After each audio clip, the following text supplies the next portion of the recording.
I made this warm-up to model how to do distance between a point and a line when you're only in 2 dimensions. That's what this is. This doesn't really require vectors to do, okay? If I said find the distance between this point and this line, and you didn't remember any of what we've done so far in vectors in this class, you could still answer that question algebraically. Does this make sense? Like, you could find the equation of the line that goes through this point that's perpendicular to that line, and that's the path you would want to travel, and you want to figure out where that line intersects this line, and once you find that intersection point, you get the distance between that point and this point. So there is like an algebraic way to do that problem. But when you move from 2 dimensions to 3 dimensions, you kind of have to use vectors. So I made this problem as a way to show you how to use vectors in 2 dimensions. I think there is at least one of the homework problems that is in 2 dimensions where you could just follow what I'm doing here. And then it's easy to transfer that process to 3 dimensions because the process is pretty much exactly the same. It's just your vectors are going to have 3 components instead of 2. But then there is another question at the end of that problem set that is asking you what the minimum distance between skew lines is. So after we do this, I'm going to talk about why that question makes sense to ask. It is something that's shown up on the IB exam multiple times in the last few years. And I'm going to take you through an example of that, and then you'll have one of those problems to do in the homework section. Okay? Does that make sense? All right, so let's think about how we would do this if we are going to do it the vector way. The first thing is I would want to write the equation for that line, which is right now in slope-intercept form, y equals 2x minus 5, in vector form. And if I write the equation in vector form, how does that start? Like I would have my generic xy vector, right? So it would be like xy equals, and then what's usually the first thing that comes after that? Xy equals, it's related to a point. It's like it's a position vector, and it's based on knowing a point on that line. Do we know right now a point on that line?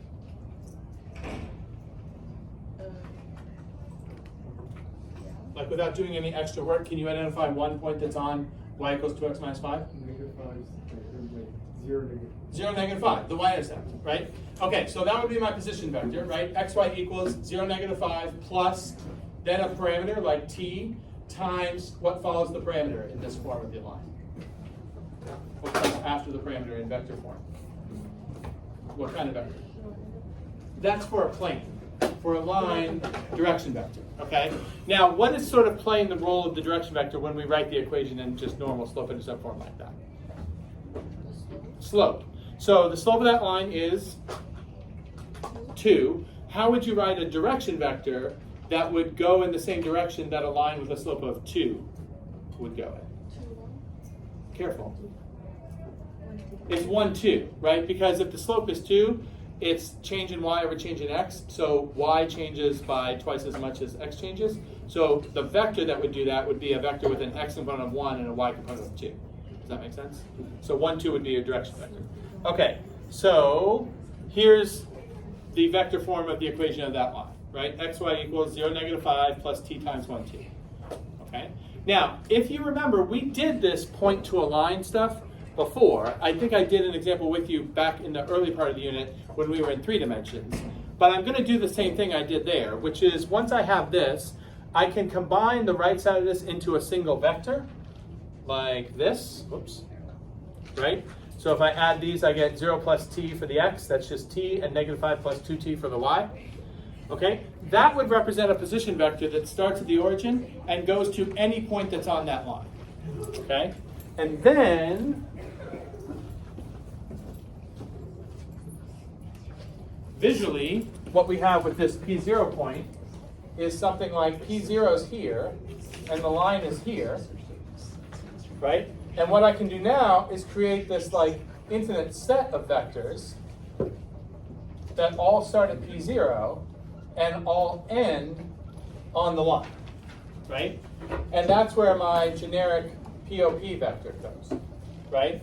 It starts at P0 and it ends at P. Well, the endpoint coordinates are represented by this, right? They could be anything in this form, different point for each value of t. But the starting point is fixed. It's at 6, negative 2, right? So if I want to write a vector that starts at this point and ends at any of these points, I just take these coordinates minus those coordinates and make a vector out of it, which would be this. Does that make sense? So that's my POP like set of vectors. All of those start at 6, -2, and all of them end somewhere on the line. But if I'm interested in the distance from this point to the line, only one of these is actually important to me, right? Which one?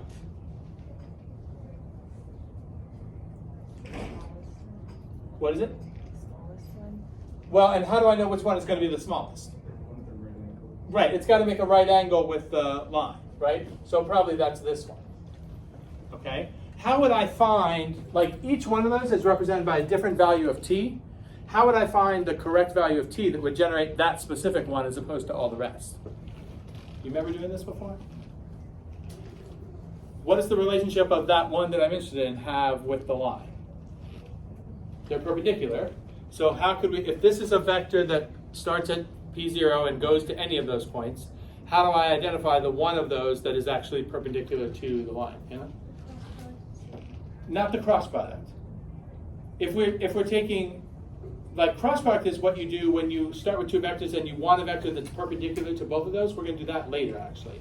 But what I want now is, how do I find that this one vector is perpendicular to this other vector? That's not the cross product being 0, it's the dot product being 0. Now to do dot product though, you have to have two vectors. This would be 1, but I have to dot that with something to get 0. What should I be dotting this with? Direction vector of, right, and we already wrote that down, right? What was the direction vector for this line? 1, 2. So to find the t I'm interested in, I dot the generic POP vector with 1, 2 and set that equal to 0.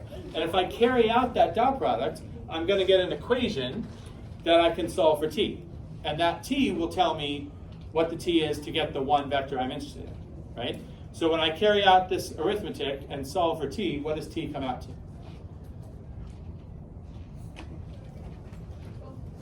12/5. Good. Now what do I do with that 12/5?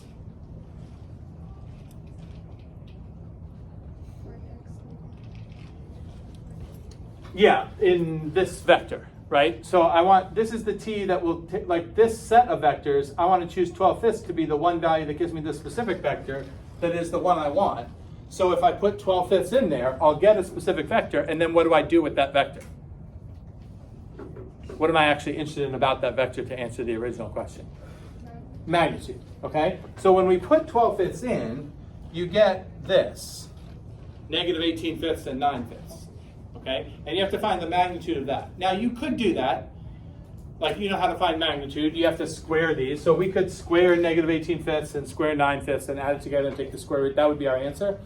If this was a problem where you didn't have the calculator though, do you see there's something you could do that would make the arithmetic on you a little easier?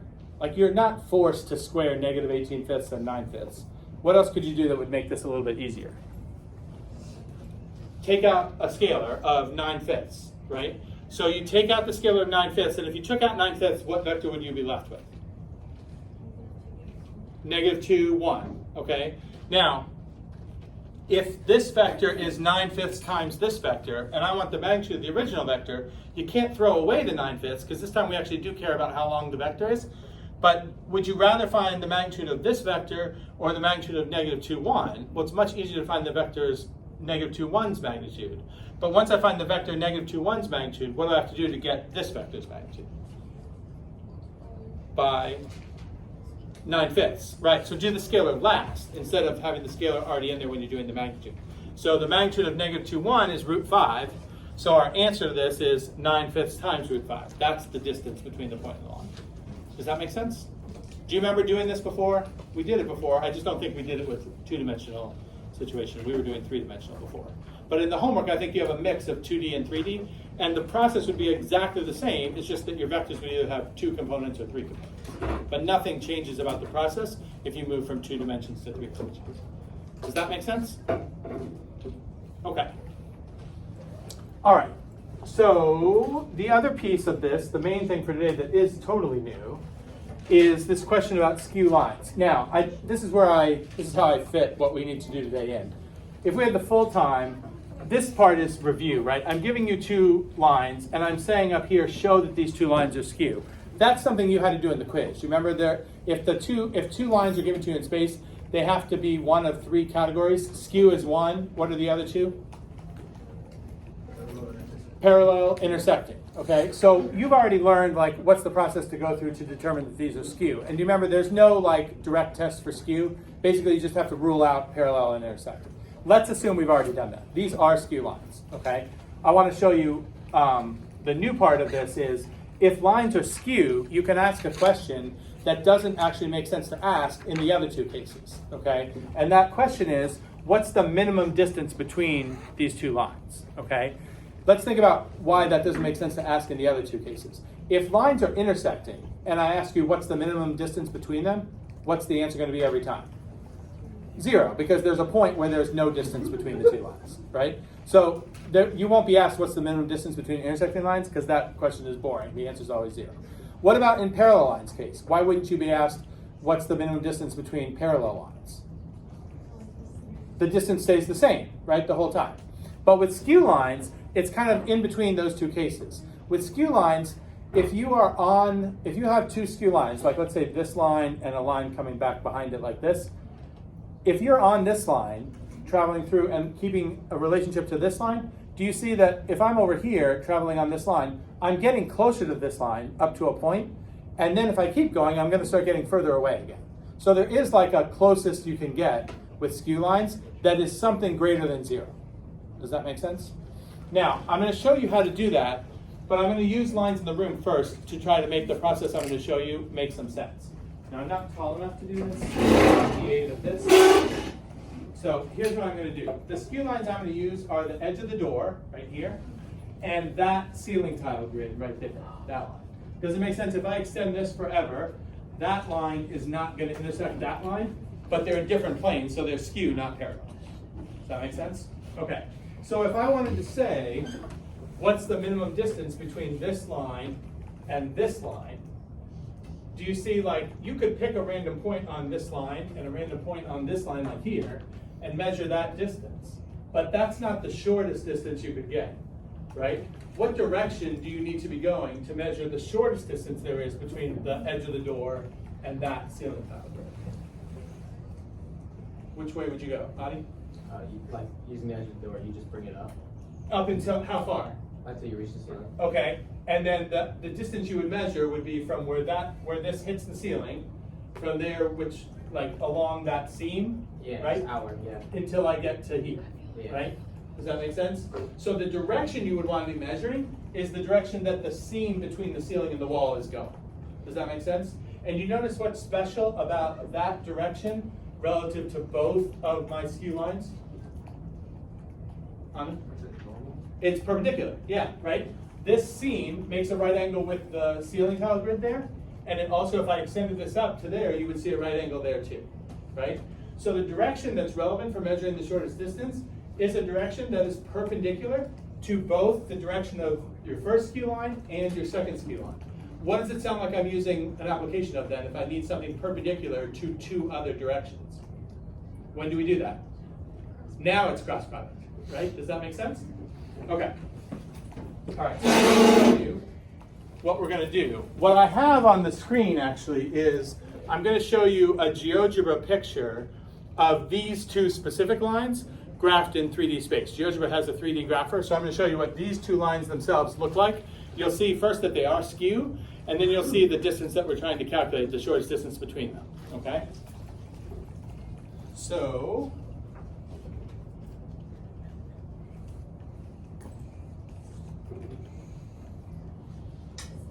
all right, let me drag this so you guys can see it.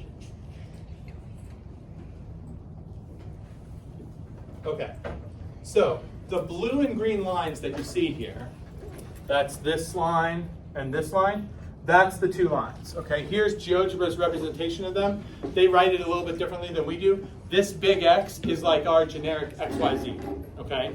So XYZ equals 1, 2, 0, that's a point on the first line, plus lambda times 1, 1, negative 1, that's the direction vector, right?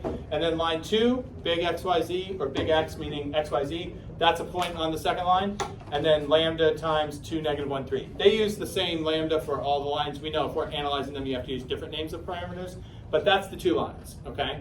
So I know that 1, 2, 0 is definitely on line 1, and 0, 3, 1 is definitely on line 2, here are those 2 points. Oh, and it looks like these lines intersect right now, right? But that's an optical illusion. I'll spin this and show you that there's actually space between the lines. Right? So they're not actually intersecting, okay? Now, I have points A and B, and I could make a vector, this one, that connects line 1 to line 2, okay? And that is a distance between the lines, but unless I'm lucky enough that the 2 points I joined just happen to be in a direction that's making a right angle with both of those lines, that distance is going to be longer than the actual shortest distance that we're trying to find. Does that make sense? Okay. Now we know what direction the shortest distance should go in, because to get the shortest distance, we should just cross the 2 direction vectors. Now, I'm going to ask you to do that first. Here are the 2 direction vectors, 1, 1, -1, and 2, -1, 3. Can you cross those and give me a vector that is perpendicular to both of those? Do that now. So you're crossing 1, 1, -1, and 2, -1, 3.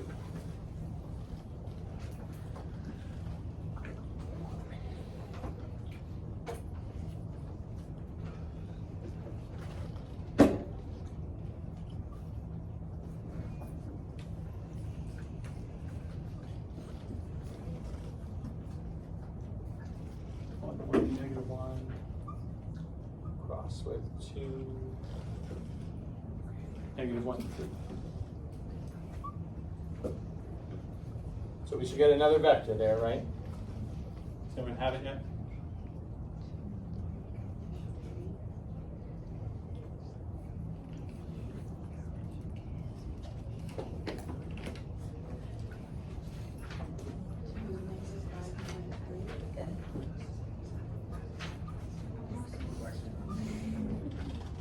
Right? Run this. I component. 2. J. What is it? -5. Is everyone okay with that? J's in the negative spot. And then K. -3. -1 -2. -3. Okay, are we good there? Okay, now I can show that vector on here. Here are the 2 direction vectors. If we cross them, we get this vector, the orange vector, okay? Now, the magnitude of that vector is not important to me, okay? The only reason I'm using that vector is that's the direction you should measure the distance from one line to the other to get the shortest possible distance, okay? So the distance is not how long this cross product is, but it should be measured along this length, okay? Now, where GeoGebra put this vector starting at point A, which is the point from line 1. You can pick this vector up and move it wherever you want, right? But since it's attached to line 1, you see it is already making a right angle with line 1. Now it's not touching line 2 yet, and it sort of looks like it wouldn't make a right angle there, but I can kind of turn this again to show that if we move that orange vector, I can't actually move the vector. But do you see kind of like this? Like I could make a 90-degree angle there, okay? So this vector is perpendicular to both of those. And do you see the right triangle that I've got right here? I kind of have the line going through it. I don't really want that. This is the triangle that I'm going to draw. So the distance we're actually interested in is this black dotted line. It's along the length of this normal vector, but it's not all of it. It's this much of it, okay? So there's a right triangle here. Think of the normal vector as coming out like this. This is the cross product of the 2 direction vectors, okay? And I'm starting the normal vector at the same place I started the AB vector. So this, I'm going to call this P1, P2 because A is the point that's on line 1 and B is the point that's on line 2. So I would call that vector P1, P2. GeoGebra is calling it AP, okay? But I'm starting the normal vector and the other vector both at point 1. So there's an angle formed by them, which I'll call theta, okay? And what we want is, if I make a right triangle with these 2 sides, so I'm going along here until I would have to turn at 90 degrees to come up here to meet point 2. So there's a right angle here, okay? This right triangle is what I care about, and the length of this is just the magnitude of P1, P2, right? But that's longer than the actual, so that is connecting line 1 to line 2, but not along the path that is the shortest way. So if I were to go along this path, that's the distance I want. So I want this length. Does that make sense? And in this right triangle, this length I can find from just knowing this and knowing this angle. Do you recognize this from just like regular right triangle trig? This length would be whatever that hypotenuse is times cosine of theta, because this is the adjacent side. Does that make sense? So that's what I really want. I want magnitude of P1, P2 times cosine of theta. The problem is, in what I'm given, I don't know theta yet, okay? And I can actually find this without having to find theta. Because, do you remember this formula? When we do the dot product of two vectors, the dot product number turns out to be the magnitude of one times the magnitude of the other times the cosine of theta. Remember we've used that before? And I want this. I just don't want the extra magnitude of n here. So if the dot product gives me everything I want with an extra factor of magnitude of n, I'm just going to take the dot product and divide by magnitude of n. And that would leave me magnitude of the other vector, P1, P2, times cosine of theta. That's the distance I'm looking for. But instead of finding this, I'm going to find this, because this would be easy to find. We were already given the two direction vectors, and you guys just found the cross product, so I know this. And if I know P1 and P2, which are any points on the two lines, I can make this easily. If I have this vector and I have this vector, I can easily do the dot product, and I can easily calculate magnitude of n. So it's not necessary to come over here and actually find theta. Does that make sense? So that's what we're going to do. Okay?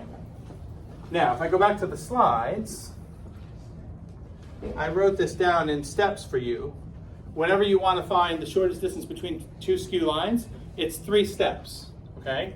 The first step is make that vector that connects the two lines. So all you have to do here is find a point on each line and make the vector by subtracting the coordinates of one from the coordinates of the other. That's the P1, P2 vector. Okay? It doesn't have to be in any special direction. It just has to start on the first line and end on the second line. So this is like the length of that vector is a distance between the two lines, but unless it happens to be in the direction that's perpendicular to both lines, it'll be longer than the actual distance you're trying to find. Okay? But that's still important. You need that vector. But once you've found that vector, you can put it aside, because step 2 doesn't rely on this. Step 2 is to find the direction you're supposed to be going, which you can get by just crossing the two direction vectors. And again, if you've been given the two lines that are skew, you would know the direction vectors for both of those lines from the equations of those lines. Make sense? Okay, once you have these two things, then you're just going to use that formula. Oh, we have MVC people in here? If you're in MVC or you've done MVC before, do you recognize this? Have you seen this before? Do you remember doing like dot product over magnitude of a vector? No. This is something Not at all. that involves a word starting with PRO. I'm not going to play the whole hangman thing because I'm on an abbreviated schedule. Do you remember doing some of this? It's projection. Yeah. It's like, now, if you're in HL only, you don't need to know what projection is actually for HL. They don't test that. But what you're doing here is projection, okay? It's basically asking this question. If you were going to break this P1, P2 vector up into two pieces, one of which was in this direction and one was in the direction perpendicular to that, this is asking like how much of this vector should go in this direction. That's what projection is, okay? So when you find this, you're finding the projection of this vector onto this vector. If you've done MVC, that might make sense to you. If you haven't done it before, it doesn't matter because IB is not going to ask you about it. Okay?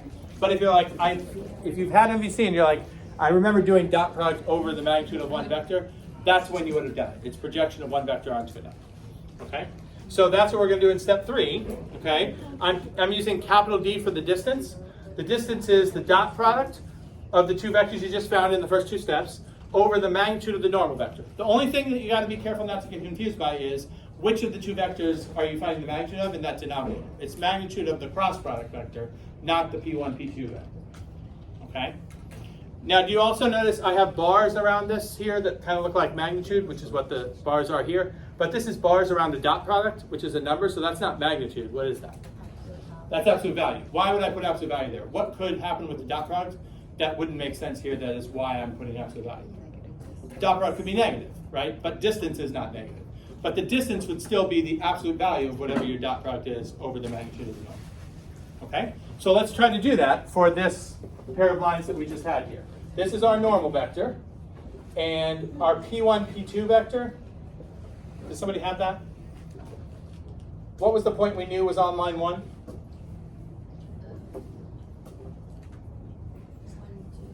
1, 2, 0? And the other one started with a 0, right? Was it 0, 3, 1? Okay. So if I'm starting at 1, 2, 0 and ending at 0, 3, 1, my P1, P2 vector would be these coordinates minus those coordinates. So it's -1, 1, 1. Does that make sense? So the distance is going to be that vector dotted with 2, -5, -3 over the magnitude of 2, -5, -3. Okay? And the dot product is going to be -2, -5, -3. And that would be negative, so that's an example where I need the absolute value. Right? Over root, how big is this vector? 2, -5, -3 would be square root of 38. Okay? This is -10, so the absolute value is 10. So 10 over root 38 is the closest that those two lines get to each other. And if I go back to the GeoGebra screen, GeoGebra calculated that too.